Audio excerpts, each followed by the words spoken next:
इस क्वेश्चन में हमें एच एक्स दिया हुआ है 3 times F X plus 2 times G X. F X के लिए हमें एक टेबल दी हुई है जिसमें हमें 5 वैल्यूज़ पे इनकी एफ एक्स और एफ डैश एक्स की वैल्यूज़ दी हुई हैं। जी एक्स के लिए हमारे पास जी एक्स की इक्वेशन दी हुई है, जी एक्स बराबर है mod of x minus 1 plus 1। और हमारा काम है हमें निकालना है एच डैश 9 यानी कि D by D X of, इसको लिखने का एक और तरीका है D by D X of H X at x equals to 9, यानी कि x जब 9 होगा तो एच एक्स का डेरिवेटिव ये कितना होगा। और मैं चाहता हूँ कि एक बार तुम वीडियो पॉज करके इसे खुद से ट्राई करने की कोशिश करो। तो अगर हम डेरिवेटिव की प्रॉपर्टी यूज़ करें तो हम इस डेफिनेशन से, ये जो हमें इक्वेशन दी हुई है, यहाँ से हम एच डैश एक्स निकाल सकते हैं एफ डैश एक्स और जी डैश एक्स की टर्म्स में। तो अगर हम डिफ्रेंशिएट करें दोनों साइड तो ये हो जाएगा D by D X of, ये हमारा पहला फंक्शन एच एक्स है, D by D X of H X, इसकी वैल्यू बराबर हो जाएगी D by D X of, ये जो राइट हैंड साइड है, राइट हैंड साइड लिखी हुई है हमारी 3 times F X plus 2 times G X. अब अगर मैं राइट हैंड साइड को देखूं तो यहाँ पर दो फंक्शन का सम हुआ पड़ा है और उसका डेरिवेटिव निकालना है। तो डेरिवेटिव की प्रॉपर्टी से मैं इन दोनों का अलग अलग डेरिवेटिव निकाल के उसे ऐड कर सकता हूँ, वो इसी के बराबर होगा। यानी कि मैं कह रहा हूँ इसकी वैल्यू हो जाएगी, ये बराबर हो जाएगा D by D X of पहला फंक्शन, ये लिखा हुआ है 3 times F X plus D by D X of दूसरा फंक्शन, ये है 2 टाइम्स जी एक्स।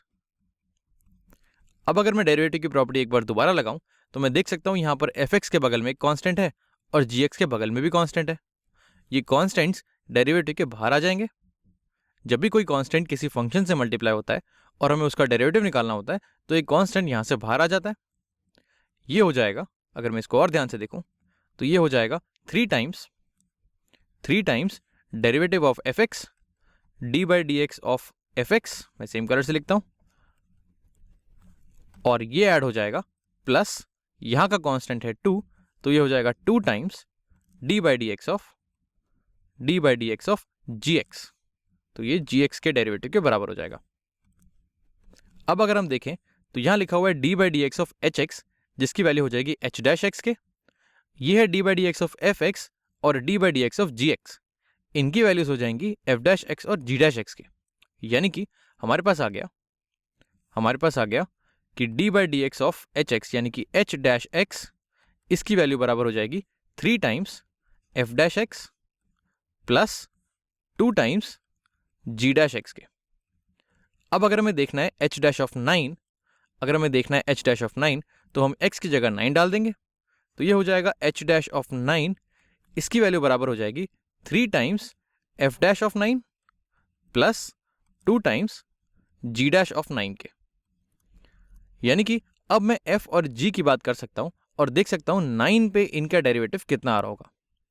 तो सबसे पहले f की बात करते हैं, और उससे पहले मैं तुम्हें बताना चाहूंगा कि अगर ये डेरिवेटिव की प्रॉपर्टीज लगाना तुम्हें थोड़ा सा लंबा या बोरिंग लग रहा है तो बहुत ही जल्दी तुम्हें इस चीज़ की प्रैक्टिस हो जाएगी और तुम इस इक्वेशन को देख के, ये जो पहली इक्वेशन है, इसको देख के तुम डायरेक्टली लिख पाओगे कि डेरिवेटिव अगर हम करें, डिफ्रेंशिएट करें दोनों साइड को, तो ये हो जाएगा एच डैश एक्स, इसकी वैल्यू हो जाएगी 3 times F dash X plus 2 times G dash X के। तुम यहाँ से यहाँ पर डायरेक्टली आ पाओगे, तुम्हें इस सब की ज़रूरत नहीं पड़ेगी। मैंने ये इसलिए लिखा क्योंकि हम ये चीज़ पहली बार पढ़ रहे हैं, तो अच्छा है कि हम इसको स्टेप बाय स्टेप देखें ताकि हमें पता हो कि डेरिवेटिव की कौन सी प्रॉपर्टी कहाँ पर लग रही है। अब चलो क्वेश्चन सॉल्व करने की कोशिश करते हैं। हमें निकालनी है एफ डैश 9 और जी डैश 9 की वैल्यू। एफ डैश 9 के लिए हमें यहाँ पर एक टेबल दी हुई है।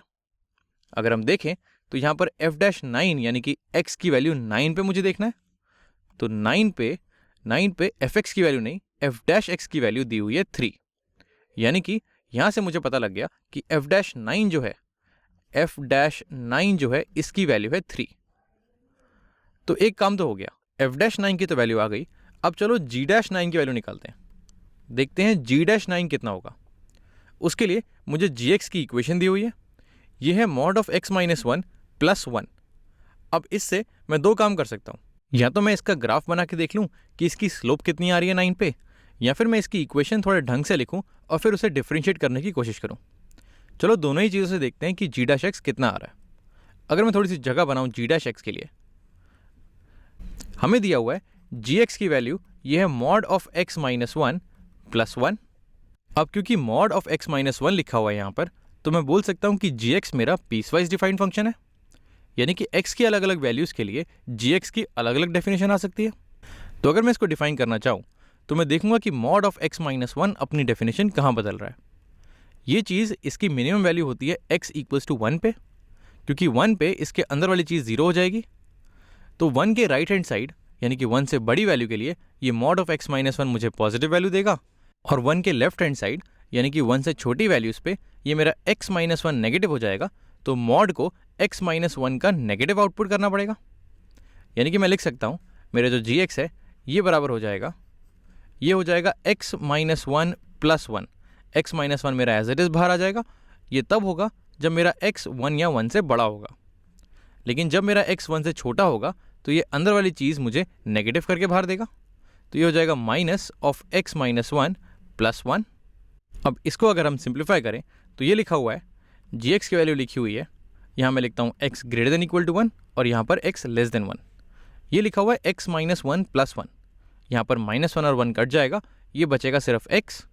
यानी कि जब एक्स मेरा वन से बड़ा होगा, वन या वन से बड़ा होगा, तो जी एक्स इसकी वैल्यू तो हो जाएगी सिर्फ एक्स। जब मेरा एक्स वन से छोटा होगा तो ये हो जाएगा माइनस एक्स, मैं लिखता हूँ minus x minus minus one यानी कि प्लस वन। और इसको मुझे और ढंग से लिखना हो तो ये हो जाएगा माइनस एक्स प्लस टू या फिर टू माइनस एक्स। तो ये हो गई मेरी जी एक्स की डेफिनेशन। और तुम चाहो तो तुम इसको चेक कर सकते हो। अगर कभी भी तुम्हें लगे कि तुम्हारा पीस वाइज डिफाइंड फंक्शन की डेफिनेशन तुम्हें चेक करनी है तो तुम वैल्यूज़ डाल के देख सकते हो। चलो मैं एक दो वैल्यूज़ डाल के देखता हूँ। एक वैल्यू वन से बड़ी लेते हैं, जी ऑफ फोर देखते हैं कितना होगा। तो इस डेफिनेशन के हिसाब से जब मेरा एक्स वन से बड़ा है तो जी ऑफ एक्स तो एक्स के बराबर होगा। तो यहाँ पर जी ऑफ फोर कह रहा है कि मेरे फोर के बराबर होगा। और इस डेफिनेशन में जो हमें क्वेश्चन में दी हुई थी, इसके हिसाब से जी ऑफ फोर होना चाहिए mod of four minus one, ये होना चाहिए mod of four minus one plus one के बराबर। और फोर माइनस वन होता है थ्री और थ्री का मॉड होता है थ्री, तो ये लिखा हुआ है थ्री प्लस वन, और थ्री प्लस वन तो फोर के बराबर ही होता है। तो यानी कि ये चीज़ बिल्कुल ठीक है। अब चलो एक वैल्यू लेते हैं वन से कम, जी ऑफ मान लेते हैं माइनस वन, देखते हैं ये कितना होगा। इस डेफिनेशन के हिसाब से जब वन से छोटा मेरा इनपुट है तो मेरा आउटपुट है टू माइनस एक्स, ये लिखा हुआ है टू माइनस माइनस वन, यानी कि टू माइनस माइनस वन तो टू प्लस वन लिखा हुआ है, और टू प्लस वन होता है मेरा थ्री। अब मैं इस डेफिनेशन में चेक करता हूँ, जब मैं माइनस वन डालूंगा तो ये हो जाएगा माइनस वन इसका मॉड प्लस वन, ये लिखा हुआ है माइनस वन यानी कि माइनस टू इसका मॉड प्लस वन, और माइनस टू का मॉड हो जाएगा मेरा टू, और टू प्लस वन ये हो जाएगा थ्री। तो मैं देख रहा हूँ कि आउटपुट मेरे बराबर आ रहे हैं, यानी कि ये डेफिनेशन मेरी ठीक काम कर रही है। अब वैसे तो सिर्फ दो वैल्यू से चेक करना काफ़ी गलत है, हमें चेक करना चाहिए इनफाइनाइट वैल्यूज़ के लिए, लेकिन शायद उतना टाइम ना तो तुम्हारे पास है ना ही मेरे पास है। तो हम मान के चलते हैं कि हमारी डेफिनेशन अभी के लिए ठीक है।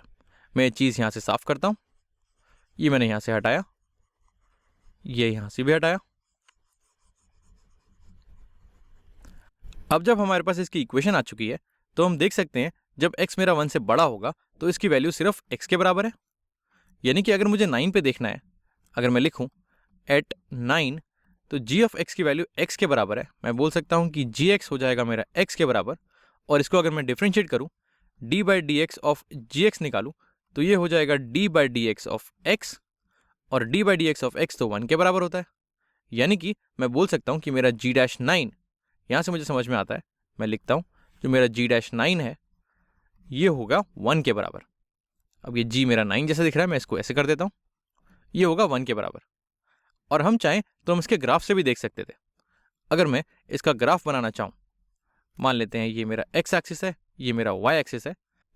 अब इस फंक्शन की मिनिमम वैल्यू अगर हम देखें तो मिनिमम वैल्यू होती है x बराबर 1 पे, क्योंकि मॉड की मिनिमम वैल्यू होगी 0, जो कि यहाँ पर x बराबर 1 पे हो रही है। तो अगर मैं 1 पे देखूँ, यहाँ पर मैंने 1 बना दिया, तो इस फंक्शन की मिनिमम वैल्यू हो रही है 1 माइनस 1 यानी कि 0, 0 प्लस 1 यानी कि 1। 1 पे इसकी वैल्यू आ रही है 1, और 1 के राइट हैंड साइड हम देखें तो इसकी वैल्यू बढ़ती चली जाएगी। और किस रेट से बढ़ेगी ये हम यहाँ पर देख सकते हैं। gx की वैल्यू आती है x के बराबर, तो इसका ग्राफ एक स्ट्रेट लाइन होगा y बराबर x जैसा। तो यहाँ पर अगर मैं इसका ग्राफ बनाऊँ तो पॉजिटिव साइड ये बराबर हो जाएगा y बराबर x के, ये ऐसे बढ़ता चला जाएगा। और अगर मैं 1 से कम वैल्यूज़ पे देखूँ तो यह है 2 माइनस एक्स, और तुम चाहो तो तुम इसका ग्राफ बना के देख सकते हो। तुम अगर इसमें वैल्यूज़ डालोगे तो तुम देखोगे कि ये भी स्ट्रेट लाइन है, और ये कुछ इस तरह से होगी, ये कुछ इस तरह से होगी, और ये एक v बनेगा जो 1 पे 1 वैल्यू दे रहा है। अब इस ग्राफ की अगर मैं स्लोप देखना चाहूँ x बराबर 9 पे, यहाँ कहीं 9 होगा, तो इसकी स्लोप अगर मैं देखना चाहूँ तो ये 45 डिग्री एंगल है, क्योंकि ये y बराबर x वाली लाइन है, और इसकी स्लोप हो जाएगी tan थीटा, तो tan 45 होता है मेरा 1। तो इसके ग्राफ से भी मैं देख सकता हूँ कि g-9 इनफैक्ट 1 से कोई भी अगर मेरी वैल्यू बड़ी होती, उस पर इसका डेरिवेटिव 1 ही रहता। तो यहाँ से मुझे समझ में आ गया कि g-9 मेरा 1 के बराबर है। अब अगर हम इसकी वैल्यू हमारे क्वेश्चन में जो गिवन था hx, अगर हम उसमें डालें तो यहाँ पर मेरा h' है 3 times f' plus 2 times g'। अगर हम 9 की बात करें तो h' है 3 टाइम्स f', जिसकी वैल्यू मेरी 3 के बराबर है, 3 टाइम्स 3 प्लस 2 टाइम्स g', जिसकी वैल्यू 1 के बराबर है, 2 टाइम्स 1। तो ये हो जाएगा, ये बराबर हो जाएगा 3 टाइम्स 3 यानी कि 9 प्लस 2 टाइम्स 1 यानी कि 2, 9 प्लस 2 के बराबर, और 9 और 2 होते हैं 11। तो ये फंक्शन, इसका डिफ्रेंसिएशन 9 पे मेरा 11 हो जाएगा, और यहाँ पर मैं भी 9 2 11 हो जाऊँगा।